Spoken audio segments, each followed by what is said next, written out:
Assalamualaikum warahmatullahi wabarakatuh. Nama saya Saila Azma Tampu Bolon, NPM 188220083. Nah, di sini saya akan menjelaskan mengenai penyuluhan berbasis cyber extension di Desa Yom, Kecamatan Manokwari Utara, Kabupaten Manokwari, Provinsi Papua Barat. Nah, di Papua Barat ini dalam rangka meningkatkan produktivitas hasil pertanian dan mengembangkan usaha agribisnisnya, maka sangat diperlukan perubahan perilaku dari masyarakatnya agar tahu, mampu, dan mau menyelenggarakan kegiatan agribisnis ke arah yang lebih efektif dan efisien. Nah, oleh karena itu sangat diperlukan penyuluhan dalam bidang agribisnis untuk di sektor hulu dan hilir. Penyuluh pertanian di Papua Barat ditugaskan untuk mengenalkan manfaat kakao bagi pertumbuhan ekonomi masyarakat, sehingga dengan berbagai komunikasi yang ada dimanfaatkan, terutama salah satunya adanya perkembangan ilmu teknologi di Indonesia. Maka penyuluh pertanian tersebut memanfaatkan cyber extension. Nah, cyber extension ini merupakan sistem informasi yang menggunakan area cyber dalam ruang imajiner maya di balik interkoneksi jaringan komputer yang mampu melakukan penyebaran, pendokumentasian, pencarian kembali dan sinergisasi dalam berbagai inovasi yang dibutuhkan para petani untuk mengembangkan inovasi yang berkelanjutan. Cyber extension ini mempunyai beberapa manfaat. Nah, yang pertama, mendorong terbentuknya jaringan informasi pertanian di tingkat lokal dan nasional.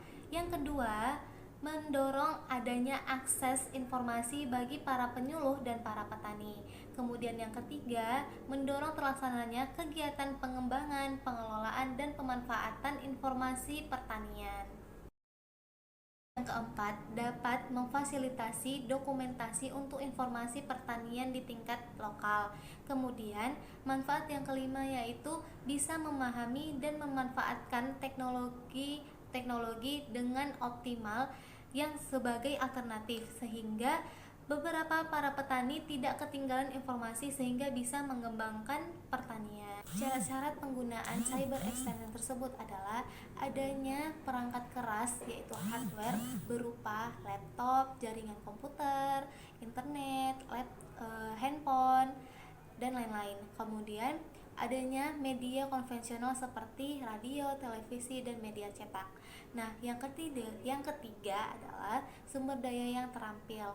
Nah, yang keempat ini merupakan adanya subject matter, yakni pengembang komoditi kakao. Nah, jadi melalui aplikasi cyber extension tersebut, para petani di Papua Barat ini dihadapkan dengan berbagai pilihan informasi yang dari sumbernya ini dari global dan bisa diakses mereka secara langsung, dan mereka bisa memanfaatkan informasi tersebut untuk proses pengambilan keputusan dalam berusaha taninya dan agribisnis kakao. Cyber extension ini sebagai media penyuluh pertanian yang memusatkan sumber informasi yang diterima oleh para penyuluh maupun para petani, yang sumbernya ini bisa dari berbagai sumber yang berbeda-beda ataupun sumber yang sama. Nah, kemudian ini dibuat dengan bahasa yang spesifik dengan yang bahasa lokal, dan adanya teks, kemudian disertai dengan audio visual yang diperlihatkan kepada seluruh masyarakat. Nah, jadi terdapat semacam papan pengumuman atau pusat informasi yang setiap pemiliknya memiliki hardware dan program internet.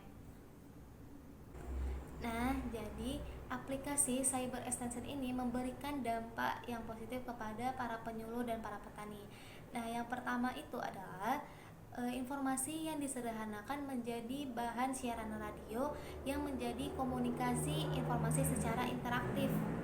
Kemudian yang kedua, meningkatkan kemandirian material, intelektual, dan pembinaan terhadap peningkatan produksi dan manajemen agribisnis pada komoditi kakao. Kemudian melihat kesejahteraan para petani.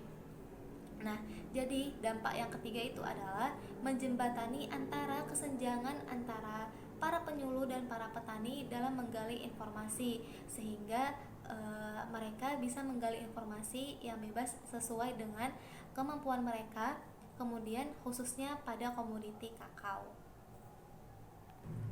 Jadi dapat disimpulkan bahwa dengan adanya cyber extension tersebut bisa menjembatani kesenjangan antara para penyuluh dan para petani dalam menggali informasi yang sangat berlimpah tentang pertanian.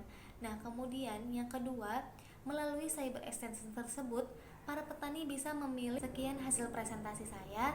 Saya mengucapkan terima kasih kepada Ibu Sri Hardiani yang telah memberikan saya tugas sehingga saya bisa menggali banyak informasi tentang pertanian, terutama manajemen sistem informasi agribisnis. Dan saya juga mengucapkan kepada para penonton yang telah menonton video saya ucapkan terima kasih. Dan jangan lupa di like, subscribe, dan komen. Terima kasih, sampai jumpa.